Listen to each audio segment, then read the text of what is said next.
और 19 तारीख के रात को हमको ये कंफर्म खबर मिली कि एक पाकिस्तान का हाई रैंक एलिटी टेररिस्ट जिसका नाम की कारी है, वो जो कि काफ़ी समय से राजौरी और पुंछ के इलाके में एक्टिव था, वो अपने एक साथी के साथ इस इलाके में ऑपरेशंस के लिए यहाँ पे शामिल हुआ है। कैप्टन प्रांजल की टीम कब तकरीबन आधे घंटे तक उनको लगातार टेररिस्ट को घमासान में जवाबी हमला बार बार करते रहे। इसी समय के दौरान एक बुलेट की वजह से जो उनको लगी अपने उनके सर पे लगी, इसकी वजह से उनको शहादत मिली और उन्होंने अपना सर्वोच्च बलिदान दिया। इस ऑपरेशन में 5 शूरवीर कैप्टन प्रांजल, कैप्टन शुभम, हवलदार माजिद, लांस नायक संजय बिष्ट, जो कि हाल ही में बुद्धल के इलाके में भी टेररिस्ट के साथ ऑपरेशन में ही शामिल हुए थे, और पैराट्रूपर सचिन, इन्होंने अपना सर्वोच्च बलिदान दिया। 22 और 23 नवंबर भारतीय सेना के लिए बेहद क्षतिपूर्ण रहा। ऐसा क्यों? क्योंकि 5 भारतीय जवान मुठभेड़ के दौरान वीरगति को प्राप्त हुए। राजौरी में आतंकियों के साथ एनकाउंटर चल रहा था और 5 भारतीय जवान इस दौरान शहीद हो गए। इस पूरे एनकाउंटर का जो मास्टरमाइंड था वो पाकिस्तानी आतंकी कारी था। अब आप सोच रहे होंगे पाकिस्तानी आतंकी कारी कौन है? तो आपको बता दें कि कारी पाकिस्तानी नागरिक और हार्डकोर आतंकी था। उसकी ट्रेनिंग पाकिस्तान और अफगानिस्तान में हुई। वे लश्कर का हाई रैंक आतंकी था। कारी पिछले 1 साल में अपने साथियों के साथ राजौरी, पूंछ में एक्टिव था। वे डांगरी और कांडी में हुए आतंकी हमलों का मास्टरमाइंड था। पाकिस्तान के द्वारा कारी को घाटी में आतंकवाद को पुनर्जीवित करने के लिए भेजा गया था। कारी आईईडी एक्सपर्ट था, वे ट्रेंड स्पिनर था और घने जंगल में छिपता था। साजिश के तहत हमले को अंजाम देता आया था। अब जरा सुनिए ऑपरेशन को भारतीय सेना ने कैसे अंजाम दिया और किस तरह कारी को उसके किए की सजा मिली और उसके नापाक इरादे हमेशा के लिए खत्म हो गए।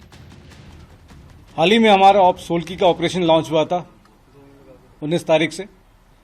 उसके बारे में बहुत संक्षेप में आपको मैं ब्रीफिंग करूंगा। पिछले कुछ दिनों से हमको ये लगातार खबर मिल रही थी कि 2 टेररिस्ट कालाकोट के इलाके में यहाँ पे अपनी गतिविधियां बढ़ा के उन्होंने काम बढ़ा रखा है, और 19 तारीख के रात को हमको ये कंफर्म खबर मिली कि एक पाकिस्तान का हाई रैंक एलिटी टेररिस्ट जिसका नाम की कारी है, वो जो कि काफी समय से राजौरी और पुंछ के इलाके में एक्टिव था, वो अपने एक साथी के साथ इस इलाके में ऑपरेशंस के लिए यहाँ पे शामिल हुआ है।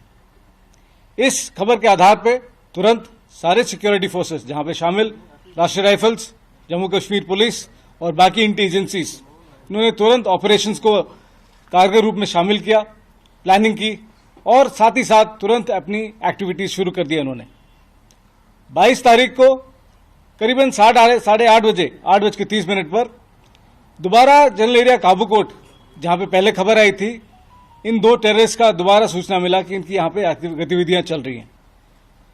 इस खबर के आधार पर सर्च ऑपरेशंस लॉन्च किए गए, क्योंकि इस इलाके में जंगली इलाका है, जंगल के इलाका है और साथ में कुछ सिविल लोगों के ढोक भी हैं। बड़े तफसील से यहां पे प्लानिंग की गई थी ऑपरेशंस की। जिस इलाके में हमारी पार्टी सर्च कर रही थी उस समय उस इलाके में एक सिविलियन का एकोमोडेशन भी था या फिर ढोक था, और सर्च के प्रक्रिया के दौरान अचानक फायरिंग शुरू हो गई है टेररिस्ट के द्वारा। सिविलियंस को खतरा, कि सिविलियंस की जान को खतरा, जहां की वहां पे लेडीज भी थे और बच्चे भी थे। जो पार्टी के कमांडर थे कैप्टन प्रांजल, सबसे पहले वो कवर से बाहर निकल के उन्होंने जो बच्चों को और लेडीज को वहां से सेफ्टी के लिए निकाला और तुरंत ही जवाबी फायर की कार्रवाई की। कैप्टन प्रांजल, एमवी प्रांजल और उनके टीम मेंबर्स लगातार टेररिस्ट को एंगेज करते रहे और फायर बरकरार बना के रखे ताकि वो टेररिस्ट वहां से निकल ना पाए। साथ ही साथ बाकी जो कॉलम्स थे जिस ऑपरेशन के लिए तैयारी हालत में थे, तुरंत ही वो लॉन्च हो गए थे और इस इलाके के लिए उन्होंने बिल्डअप करना शुरू कर दिया था। कैप्टन प्रांजल की टीम कब तकरीबन आधे घंटे तक उनको लगातार टेररिस्ट को घमासान में जवाबी हमला बार बार करते रहे। इसी समय के दौरान एक बुलेट की वजह से जो उनको लगी अपने उनके सर पे लगी, इसकी वजह से उनको शहादत मिली और उन्होंने अपना सर्वोच्च बलिदान दिया। पर इस ऑपरेशन का सबसे महत्वपूर्ण हिस्सा यह था कि उन्होंने बिल्कुल कांटेक्ट को ब्रेक नहीं होने दिया। उस इलाके के अंडरग्रोथ, बोल्डर्स, बहुत ही मुश्किल टेरेन, इस सब का एडवांटेज लेके टेररिस्ट जंगल के अंदर चले गए और लगातार फायर को उन्होंने बरकरार रखा। हमारे ट्रूप्स, जिसमें कि शामिल है 9SF और 2SF, उन्होंने इस कांटेक्ट को बना के रखा और टेररिस्ट का सर हमेशा नीचे रखा। ये फायर फाइटिंग काफी समय तक चलता रहा और इस समय के दौरान धीरे धीरे करके हमारे स्पेशल फोर्सेस और हमारे बहादुर जवान इन टेररिस्ट के नजदीक आए। इस प्रक्रिया के दौरान हमारे 3 सोल्जर्स शुरू में घायल हो गए थे, उसके बाद में कंफर्म हो गया कि वो अपने चोट की वजह से उनका सैक्रिफाइस हो गया था। पर यह फायर फाइटिंग कंटिन्यू होता रहा और ये यकीन किया गया कि ये टेररिस्ट वहां से निकल ना पाए। जब तक ये ऑपरेशन आगे बढ़ता रहा, करीबन शाम का 17:30 बजे का समय हो गया था और अंदेशा था कि बहुत शीघ्र ही अंधेरा होने वाला है और इसके वजह से साथ ही साथ एडिशनल ट्रूप्स की बिल्डअप और प्लानिंग करी गई थी ताकि फिर वहां से कोई निकल ना पाए। इसमें हमारे अन्य RR unit 54 RR, 2SF, 63 RR, 9SF, सभी ट्रूप्स इंक्लूडिंग जेकेपी, इन्होंने कॉर्डन को एस्टैब्लिश किया और यकीन किया कि उनकी पूरा अच्छी तरह से इस इलाके को कंट्रोल में हासिल कर सके। रात भर इस इलाके को यूएवी के द्वारा, नाइट एनेबल्ड कैमरास और मॉडर्न इक्विपमेंट जो कि ऑपरेशन के लिए इस्तेमाल किए जा रहे थे, उसके सहायता से इस इलाके पे अच्छी तरह से निगरानी बनी रखी गई और ये यकीन किया कि टेररिस्ट वहां से निकल ना पाए।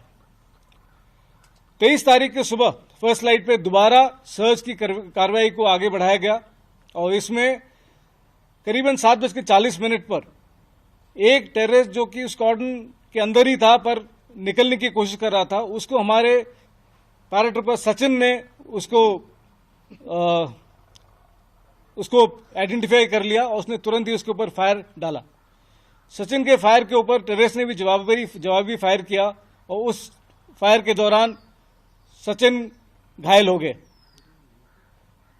पर तुरंत ही 2SF और 9SF की बाकी टीम्स ने तुरंत ही बिल्डअप कर लिया था और ये फायर को लगातार बनाए रखा गया और करीबन 1330 बजे तक दूसरा टेररिस्ट भी एलिमिनेट कर दिया गया। इस ऑपरेशन में 5 शूरवीर, कैप्टन प्रांजल, कैप्टन शुभम, हवलदार माजिद, लांस नायक संजय बिष्ट, जो कि हाल ही में बुद्धल के इलाके में भी टेररिस्ट के साथ ऑपरेशन में ही शामिल हुए थे, और पैराट्रूपर सचिन, इन्होंने अपना सर्वोच्च बलिदान दिया। We are very proud of them. They fought well, they fought hard and they fought for their brothers. इन्होंने देश के सर्वोच्च इज्जत के लिए और टेररिस्ट के एलिमिनेशन के लिए जो शहादत प्राप्त की है, हम सबको इनसे प्रेरणा मिलती है और ये यकीन दिलाते हैं आपको कि ये कार्रवाई आगे भी बरकरार रहेगी। ये दोनों ही टेररिस्ट फॉरेन टेररिस्ट थे, जिनमें से एक था जो कि कारी था, वो बहुत ही वांटेड टेररिस्ट था और ये यकीन में आया है कि इन्होंने पाकिस्तान और अफगानिस्तान के इलाके में इन्होंने ट्रेनिंग हासिल की है